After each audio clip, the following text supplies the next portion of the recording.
明子照沼のアーティストネームで作品発表しております。よろしくお願いします。一人で作品を作るっていうのと、やはり人と出会っていくのが楽しいし、いろんなタイプの人がいていいのかなと思い、出会っていくという、一人でいないと作品が作れないっていうふうに思っていて、一人になろうと思ってた時もあるけど、出会っていく方を自分は考えました。幼児教育って言われてるところに関わりを持って、そして子どもたちと出会う機会をどんどん増やしていって、子どもたちが生活している幼稚園保育園に関わって、そこで遊びの中で起きてくるいろんな出来事と関わるんですね。でその中で関わりながら、これはすごく今まで考えてたと違うアートがあるなと思い、そして子どもたちの中のアート性を自分は関わって引き出していったりとか、自分もすごく刺激を受けるところがあって、子どもたちがその生き物にすごく夢中になって、ダンゴムシとかで子ども同士の関係とかいろんなことで難しくても必ず生き物、虫とかすごく夢中になって開いていくところ、それから虫とか生き物をずっと私も見ていて、でそれがずっとつながっていって、子どもとの共同つながっていくその生き物って考えた時に、それでできないかなと思い、で自分が絵を描くことも楽しい、生き物をずっと見続けていた時に生き物の形がどんな風に見えてくるのかなとか、そんなことから、自分が子どもからインスパイアっていうか刺激を受けて生き物に興味や関心があって、虫のその今秋になって音色がして、虫は羽を反り合わせて音楽会を奏でてくれてるとしたら、虫の羽はとっても大事なものなんだって、楽器の一つなんだとか、いろんな思いを巡らしていって、そんなこんなで、生き物を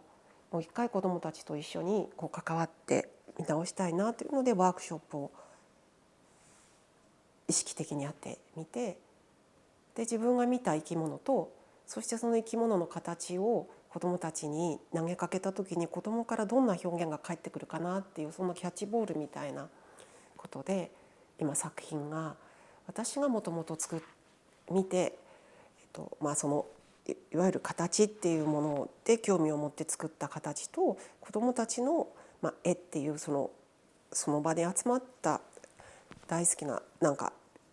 材料、描画剤、クレヨンでも絵の具でも描いたものとで、そこでキャッチボールができて、そして雨がすごい強い日があって水が入ったんですけど、それでやっぱりどうしようって自分で思って、カバーしなくちゃっていう自分と、それから数日経って今考えたのは、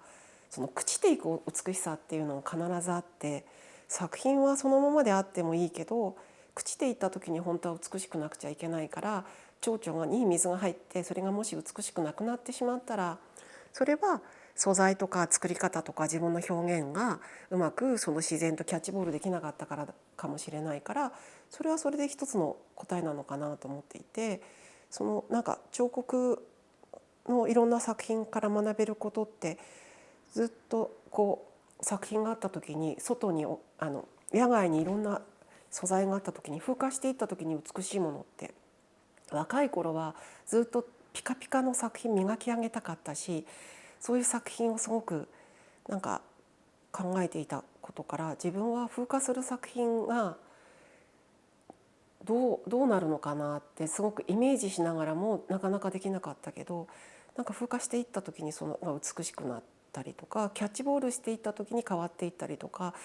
その森の中にいて突然雨が降ってきたら、自分が今やろうと思っていることが他のことに変わるかもしれないって考えたら、それがその作品を作っていく一つの地球コラボレーション的な展開かなと思ったので、今回はその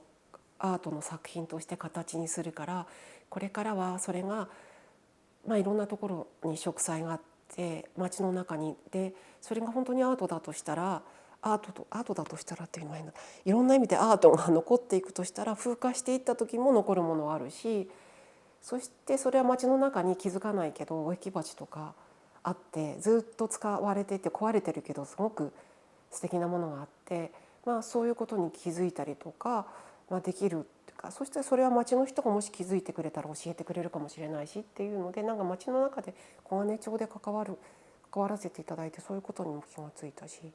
それは小金町のゴミ掃除でもいろんなゴミがあって、風化していかないゴミはいろんなゴミを回収したりもしながら、そこでどういう人が生活しているのかなとか、そうですね、いろんなことがつながっていくかなと思って、次の展開をまた考えてみたいなという作品でした。